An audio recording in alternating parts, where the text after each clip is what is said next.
माननीय सदस्य प्रदीप यादव जी। अध्यक्ष महोदय, मेरा प्रश्न यह है कि राज्य सरकार ने अभी भारत सरकार के निर्णय के आलोक में इस राज्य में 1 फरवरी से 10% आरक्षण जो आर्थिक रूप से पिछड़े वर्ग हैं उनके लिए लागू किया है। मैंने आग्रहपूर्वक यह कहा है कि भाई इस राज्य में कई ऐसे जिले हैं जिन जिलों में पिछड़ों की संख्या 50% के लगभग उससे भी ज्यादा है। अगर आप देखें अध्यक्ष महोदय, लतेहार, लोहरदगा, सिमडेगा, चाईबासा, दुमका और खूंटी 6 जिले हैं जहां जिला स्तरीय नौकरियों में आरक्षण पिछड़ों को शून्य है। 10% से भी कम आरक्षण प्राप्त करने वाले जिले हैं अध्यक्ष महोदय, जहां पिछड़ों को रांची में मात्र 8% है, पाकुड़ में मात्र 7 है, जामताड़ा में 9 है। इस प्रकार के जिले हैं। हमने कहा कि क्या सरकार उसके साथ साथ जो ये पिछड़ा है जिसकी आबादी 50% से भी ज्यादा है, राज्य में जो मात्र 14% है और कई जिलों में शून्य है, क्या सरकार, मुख्यमंत्री से सीधा मेरा प्रश्न यह है, क्या उनकी आरक्षण को सीमा को कम से मिनिमम 27% करने का विचार रखती है? यह मेरा प्रश्न।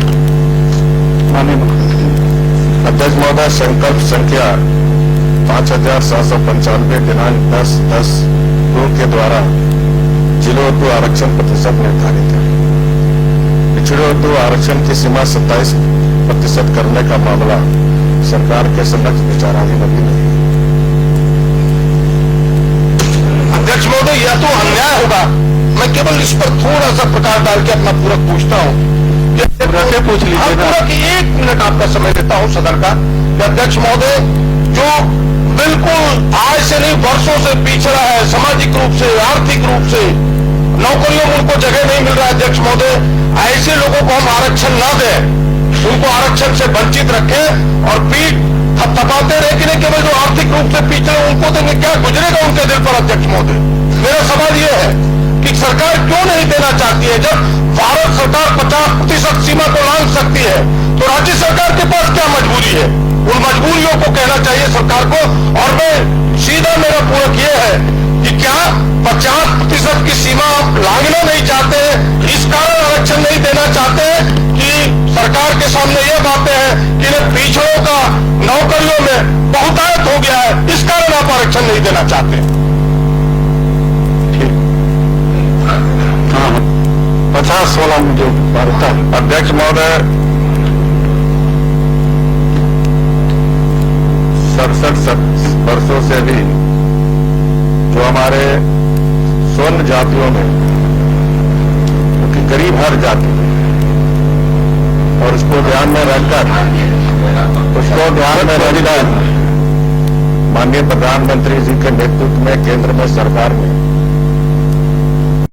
के आर्थिक और सामाजिक दृष्टिकोण से जो पिछड़े उनको 10% आरक्षण देने का काम सरकार ने की। झारखंड सरकार ने भी उसको लागू करने का निर्णय लिया है।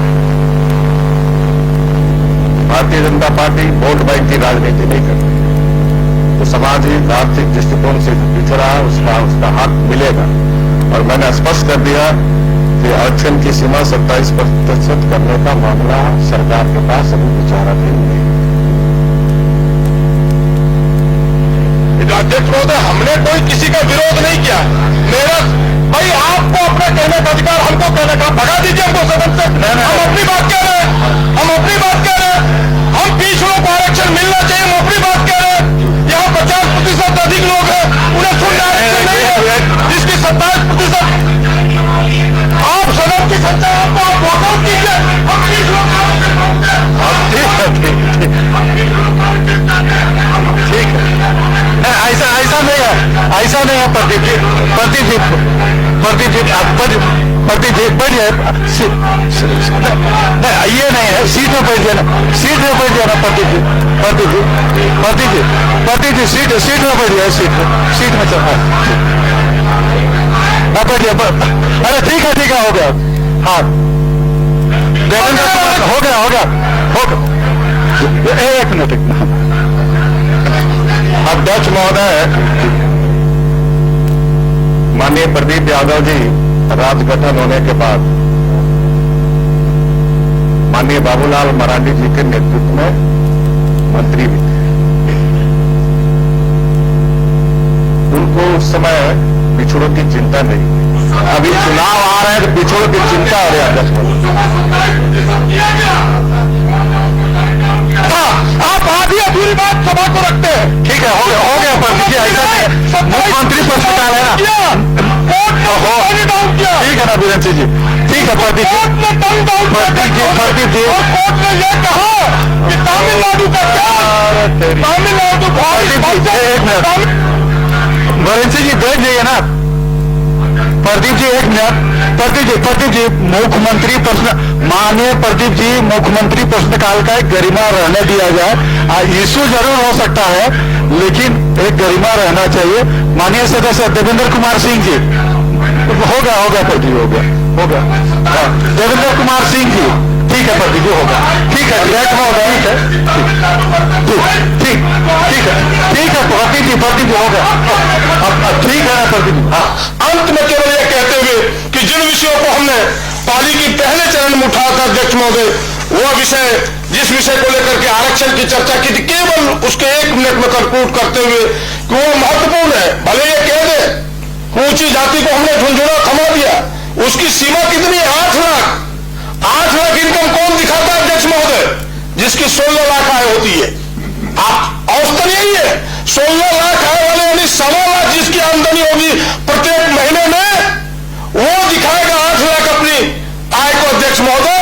उनको कह रहे कि हम आरक्षण देंगे नौकरियों में, उनको आरक्षण ये देंगे, केवल जो गिने चुने बड़े पदों पर बैठे लोग हैं वो उसका लाभ उठाएंगे। गरीब ऊंची जाति के वर्गों को भी उसका लाभ नहीं मिलेगा।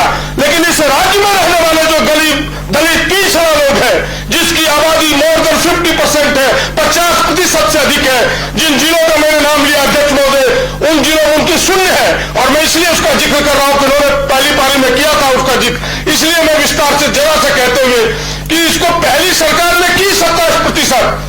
उस समय कोर्ट ने यह कहकर टर्न डाउन किया अध्यक्ष महोदय, उस समय तमिलनाडु सरकार वर्सेस वॉइस वर्सेस तमिलनाडु सरकार का एक केस जो मोर देन 50% आरक्षण की मांग लेकर के सुप्रीम कोर्ट में चल रहा था। हाई कोर्ट ने रजनीश मिश्रा वर्सेस झारखंड सरकार स्टेट पर अपनी बहस में निर्णय देते हुए कहा कि आज अभी तो मैं लक्ष्मण रेखा 50% तय कर रहा हूं, लेकिन तमिलनाडु केस का जब निर्णय आएगा तो अगर उस केस के अनुसार यह भी निर्णय प्रभावित होगा। और तमिलनाडु केस का 2013 में ही निर्णय आया और 2013 में 50% की सीमा पार कर गई अध्यक्ष महोदय। आज कई प्रदेशों में, तमिलनाडु ने तो किया ही, कर्नाटक ने किया, महाराष्ट्र ने किया, बस हो गया अध्यक्ष महोदय।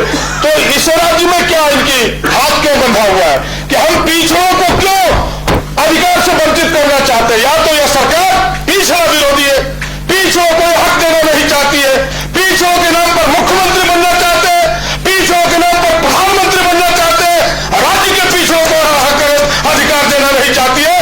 इसलिए इन्हें पैसे देने का प्रावधान होना नहीं चाहिए।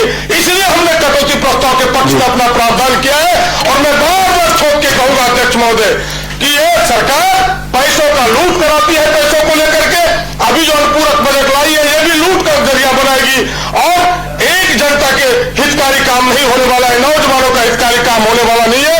इसलिए पुनः कटौती प्रस्ताव का समर्थन करते हुए अपने विचार को यही विराम देता हूं। धन्यवाद। क्या भानु जी?